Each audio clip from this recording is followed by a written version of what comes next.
Unmanageable কন্ডিশনে চলে গেছে, এটা আর ম্যানেজ করার অবস্থায় নাই। টোটাল বিশৃঙ্খলায় চলে গেছে আমাদের অর্থনীতি, সমস্ত ব্যবস্থা। আইন যেটা বলে আইনও তারা ঠিক মতো নিজের ইচ্ছা মতন তারা আইন ব্যবহার করছেন, যা ইচ্ছা তাই করছেন। সুতরাং এই গভর্নমেন্ট কলাপস করবে, এটা প্রাকৃতিক নিয়মেই করবে, এটা প্রাকৃতিক নিয়মেই করার কথা।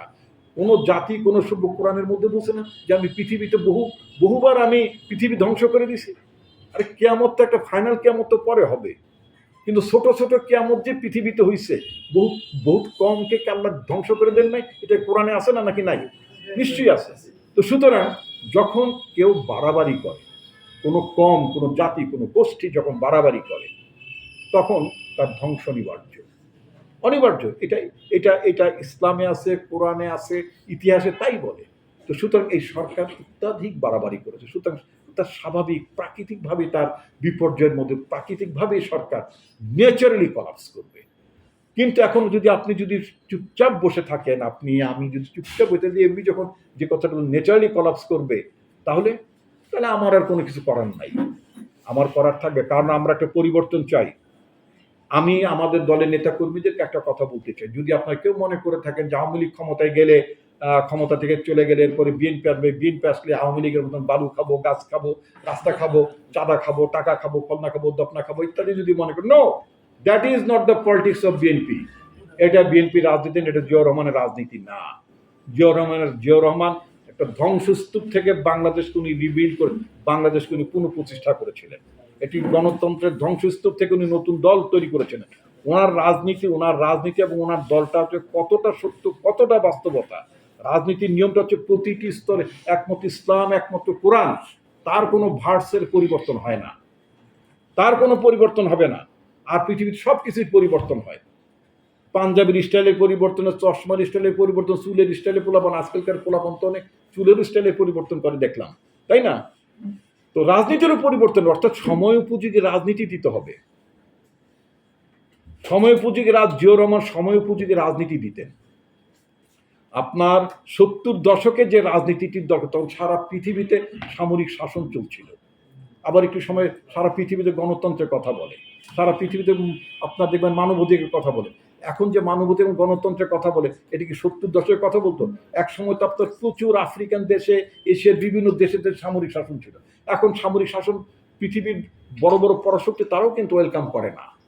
তারাও বলে যে না, গণতান্ত্রিক শাসন ব্যবস্থা লাগবে, হিউম্যান রাইটস লাগবে। এক একটা সময় একটা ট্রেন্ড থাকে, এইটা বলে জিও পলিটিক্স। ভূ রাজনীতির একটা বড় মাপের পরিবর্তন, সেই পরিবর্তনের সাথে আপনাকে খাপ খাওয়াতে হবে। নতুন রাজনীতি, নতুন ব্যবস্থা আপনাকে তার সাথে খাপ খাওয়াতে হবে। আমরা মানুষে বলি 19 দফা বাস্তবায়ন করতে হবে। 19 দফা তো ক্ষমতা গেলে বাস্তবায়ন করবে। প্রেসিডেন্ট যে তার সময় 78 সালে 77 সালে তিনি এই 19 দফা দিয়েছিলেন। সে খাদ্য বস্ত্রের প্রতিশ্রুতি দিয়েছেন, নানান কিছু, সেটা আপনি বিরোধী দল থেকে 19 দফা করতে পারবেন না। এটা তো ক্ষমতায় যেতে হবে। আপনাকে বিরোধী দলের মধ্যে দফা আলাদা। আপনাকে বিরোধী দলের সময় আপনাকে বলতে হবে যে আপনি সুশাসন দেবেন, গণতন্ত্র দেবেন, মানুষের ভাগ্যের পরিবর্তন করবেন, নির্বাচন ব্যবস্থার পরিবর্তন করবেন। ইত্যকার আজকে যে আমাদের দলের মধ্যে বিভিন্ন সময় আমাদের রাজনৈতিক কতগুলো আমরা সংস্কার কর্মসূচি দিচ্ছি না, যে আমরা ক্ষমতায় গেলে কি করব অনেক কর্মসূচি আমাদের পার্টির ভারপ্রাপ্ত চেয়ারম্যান তারেক রহমান দিয়েছেন।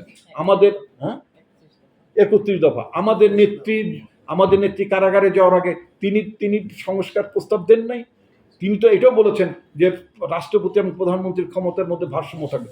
That is reform.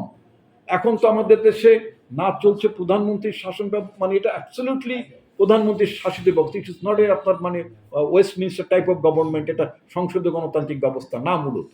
তো সুতরাং এটা আমাদের দলের সবচেয়ে বৈশিষ্ট্য, বিউটি হচ্ছে আমাদের দলে আমরা সবসময় কিন্তু মানে পরিবর্তনকামী, পরিবর্তনমুখী, এবং যখন দেশের জন্য যেটা প্রয়োজন, রাষ্ট্রের জন্য যেটা প্রয়োজন, সেটা আমাদের নেতৃবৃন্দ ভাবেন।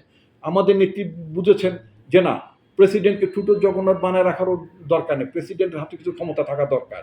তিনি বলছেন রাষ্ট্রপতি এবং প্রধানমন্ত্রীর ক্ষমতার মধ্যে ভারসাম্য থাকবে। তিনি বলেছেন যে আপনার পার্লামেন্টের মধ্যে উচ্চ কক্ষ প্রতিষ্ঠা করা হবে।